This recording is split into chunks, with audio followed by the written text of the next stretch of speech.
Exorcist star Linda Blair and her life before and after success. Born on January 22, 1959, in St. Louis, Linda Blair was encouraged by her mother to enter the world of fame and fortune quite early on. The girl was just 5 years old when she first stepped in front of a camera, and by her teen years, she was pretty famous. But after she burst onto the acting scene in the spooky film The Exorcist, at only 13 years old, Blair's life changed permanently. Things weren't all glitz and glam for the young actress, and her career was forever marked by her role in the creepy 1973 film. Chosen to pose for some big brands, including Sears, JCPenney, and Macy's. When she was only 6 years old, she was given a contract for a series of print ads in the New York Times. Blair also appeared in over 70 commercials for Welch's Grape Jams, and she booked a few commercials for other companies too. She was also given a regular role in the daytime soap opera, Hidden Faces, and secured a handful of small film roles. Young Blair wanted to quit the industry. While she was modeling and acting, Blair was also spending her spare time with animals. More specifically, with horses. She took up horse riding and eventually became a trained equestrian. But Blair loved all animals and wanted to spend more time with them.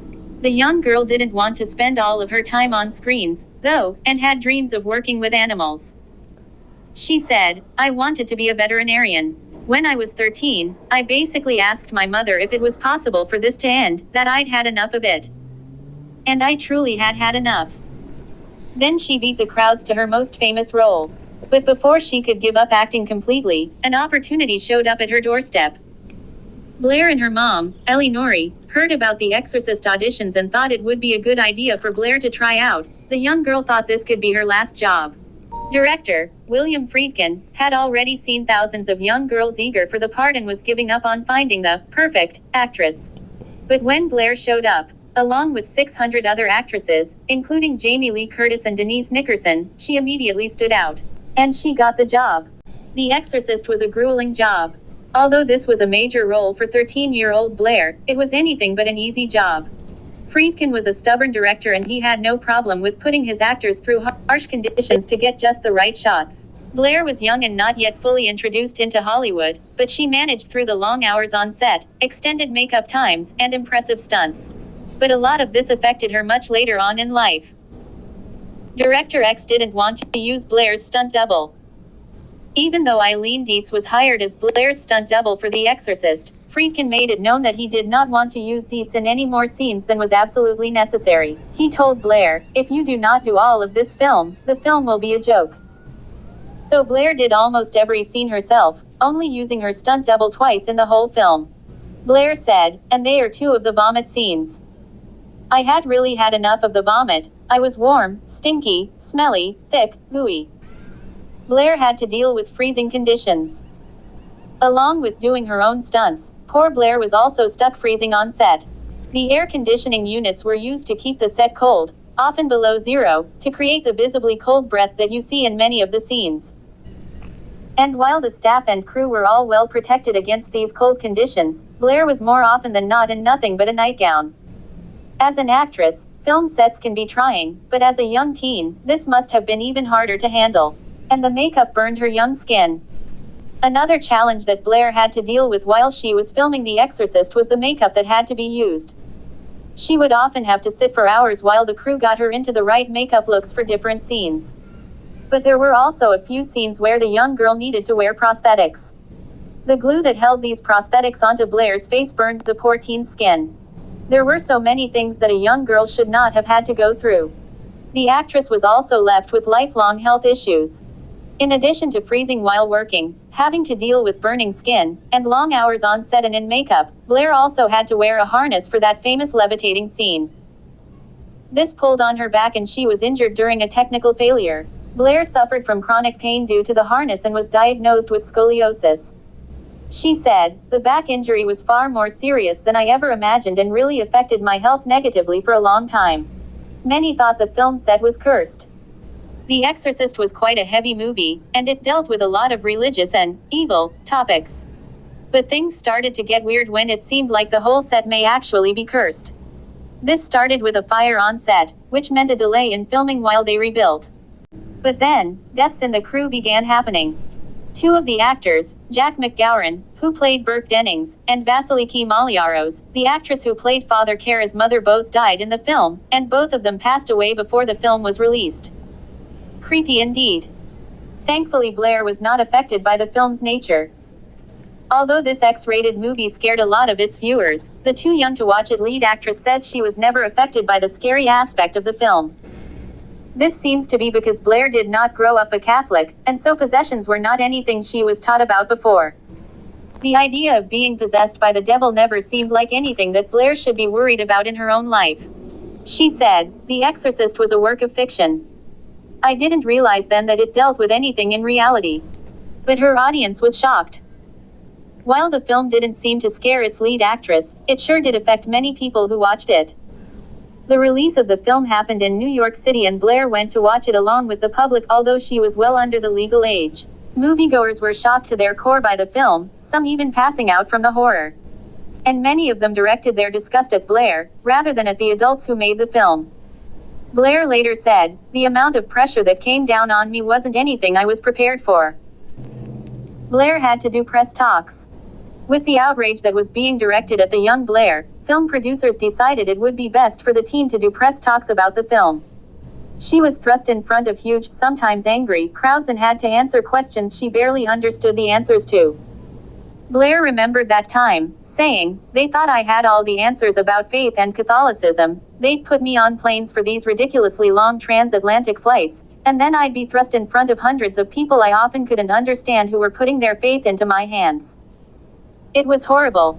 Police were placed outside the actress' home. With the fame The Exorcist brought, came a bunch of trouble for Blair as well. She was sent death threats and people would shout and scream at her when they saw her walking in the streets. It was an overwhelming situation for someone so young. Thankfully, the actress and her family were well protected. But this also meant that they had to live with a police car stationed outside of their home, making sure none of the upset moviegoers showed up at Blair's door to confront her face to face. The teen was thrown into a dangerous world. Being in Hollywood so young, it's no surprise that Blair spent her teen years experimenting, most teens do. But this industry exposed her to sex, alcohol, and drugs in a much more concentrated version than the average teenager would experience. Blair was hanging around with older men, partying, and getting involved in things that were beyond her years. She did, however, stick with her horse riding, and for a few years she focused on her horses while she took a break from acting. At 15, Blair dated 25-year-old Rick Springfield.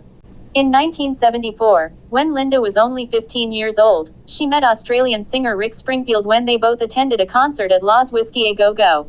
Springfield was 10 years older than the young actress, but he says he didn't know how young she was, at first. Springfield was Linda's first, in many things.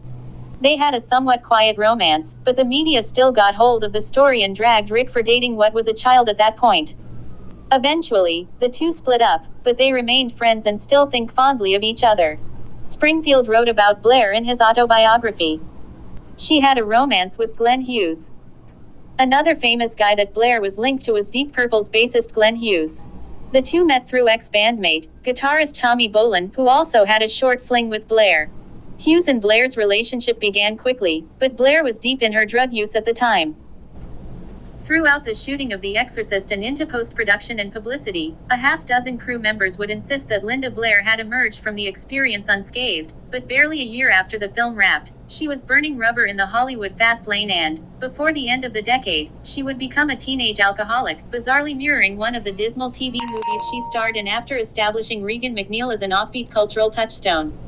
Her brief but lurid interval in the spotlight culminated with a notorious drug bust in 1977. The Exorcist, for me, lasted a lifetime, Blair told A&E. Like Jason Miller, accosted in the streets by disturbed strangers looking for salvation, Blair suffered from her newfound fame. Wherever she went for a few years post-Exorcist, she drew attention for more than her celebrity status. "I scared thousands of people," she told Fangoria, "and they would look at me, they would see me in a supermarket, in a clothing store, and their reaction was unbelievable. I freaked people out." While Blair may have inadvertently terrorized gullible shoppers, what she suffered far exceeded the average jump scare. "The whole devil thing never hit me," she told Fangoria. But because it was about the supernatural, demonology, etc., the types of people that were attracted to the film were pretty intense people. And I attracted a lot of weird people around me. Unable to differentiate between fact and fiction, those weird people not only flinched when they saw Blair in person, but some of them also sent death threats to her. When she was only 15, Blair had a security detail shadowing her. Then, a few years after the height of Exorcist mania, stalkers began harassing her. When I was 18, it kind of happened again and the FBI was in on it, because the man called the police and said he was going to kill me. So I lived in a hideout from that and then the drug. Her brief but lurid interval in the spotlight culminated with a notorious drug bust in 1977. The Exorcist, for me, lasted a lifetime, Blair told A&E. Like Jason Miller, accosted in the streets by disturbed strangers looking for salvation, Blair suffered from her newfound fame. Wherever she went for a few years post-Exorcist, she drew attention for more than her celebrity status. I scared thousands of people, she told Fangoria, and they would look at me, they would see me in a supermarket, in a clothing store, and their reaction was unbelievable. I freaked people out. While Blair may have inadvertently terrorized gullible shoppers, what she suffered far exceeded the average jump scare. Just as America produced thousands of lost souls convinced that they were in the grip of Satan after viewing The Exorcist, so, too, did it mass-produce ticket buyers delusional enough to believe that Linda Blair was truly some sort of diabolical entity. The whole devil thing never hit me, she told Fangoria. But because it was about the supernatural, demonology, etc., the types of people that were attracted to the film were pretty intense people. And I attracted a lot of weird people around me. And then the drug bust came on top of it, for something I really did not do. Because of that, the paper nicely enough published my address, so the guy had my address. I'd come home at night and be so horrified. It's just so unbelievable.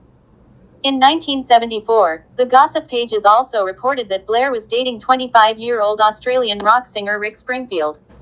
A few months after they were first spotted as an item, Blair and Springfield began living together in Los Angeles. At the time, Blair was 15, not yet old enough to meet the minimum for the age of consent, but her mother had returned to Connecticut in 1974, leaving Blair under the watch of her older sister, Deborah. When I lived with my friend in Hollywood, Mother was a little upset at first because I was only 15, Blair told the New York Daily News. But then she said there was no use trying to stand in the way of love. I didn't feel precocious about living with a man at that age. It was great. I never dated much in school. You know, I didn't have boyfriends in the traditional sense. When I did date, it was in groups. So when I came to California, I went straight from living at home to living with a man. In an episode of Intimate Portrait on the Lifetime Network, the narrative voiceover bizarrely refers to the Springfield-Blair pairing as a May-December romance when it was clearly something else. In fact, it was illegal. Springfield put his own time capsule spin on it for an episode of Biography on A&E. Now, probably I would have been burned at the stake, you know. But back then, it was just, ooh, that's kind of weird, you know. But to us, it was very, very natural. If her role as a demon-possessed child was not enough to distinguish Blair from the run-of-the-mill teen, her subsequent appearances gave her an even darker allure. The mid-1970s saw Blair develop enough negative connotations to make her a strange symbol of the prurient American id, and she achieved this unique distinction mostly in middle-class living rooms across the country. To save her already precarious career, Blair made public statements about drug use that were, on the surface, nothing short of preposterous. Some people may not understand, but I really don't like them, she wrote in the Bridgeport Telegram. When any of my friends get involved with drugs, one get upset. If so, then her rock roll lifestyle, where nearly everyone she knew snorted, swallowed, or shot up, must have left her perpetually distressed. While Blair would continue to maintain her innocence about drug use in general, her recent ex-boyfriend Teddy Hartlett and her bodyguard Steve Shiano were also part of the dragnet, charged with conspiracy to buy or sell cocaine. Both would eventually plead guilty to lesser charges. After Connecticut and Florida both dropped state charges against Blair, a federal grand jury returned a sealed indictment in Jacksonville in March 1979.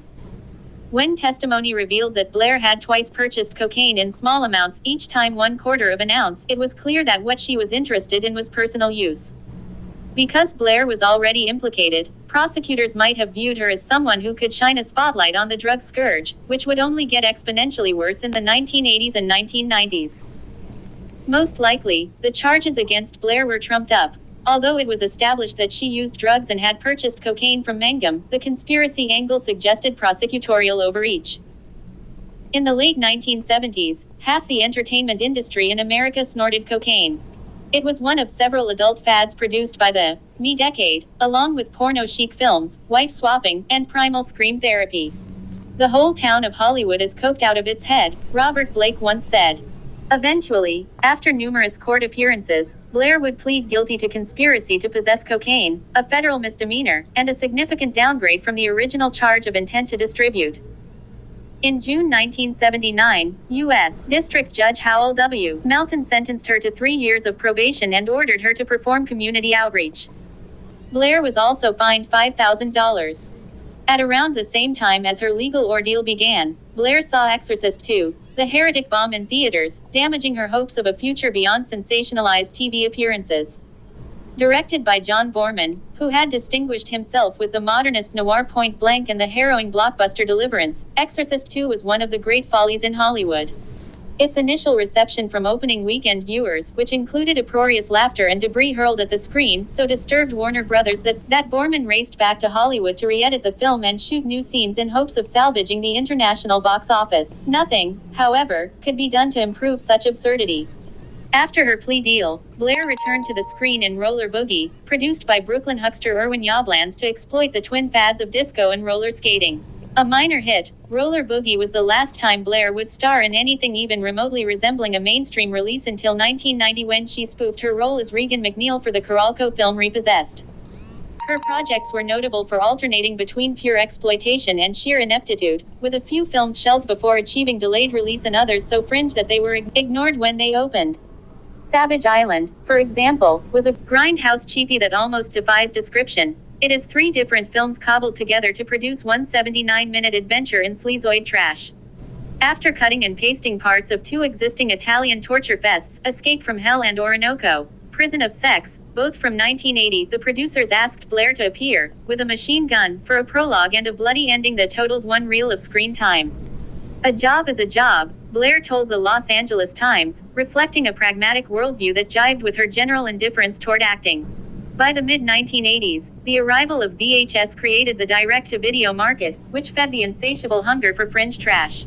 And Linda Blair would eventually star in several B vehicles throughout the decade. Often, she would appear nude in them, producers exploiting the on-screen notoriety she had developed as a teen in the 1970s. Blair was naked in fairly graphic scenes in Chained Heat, Red Heat, and Savage Streets, while partial nudity figures in both Night Patrol and Bedroom Eyes 2.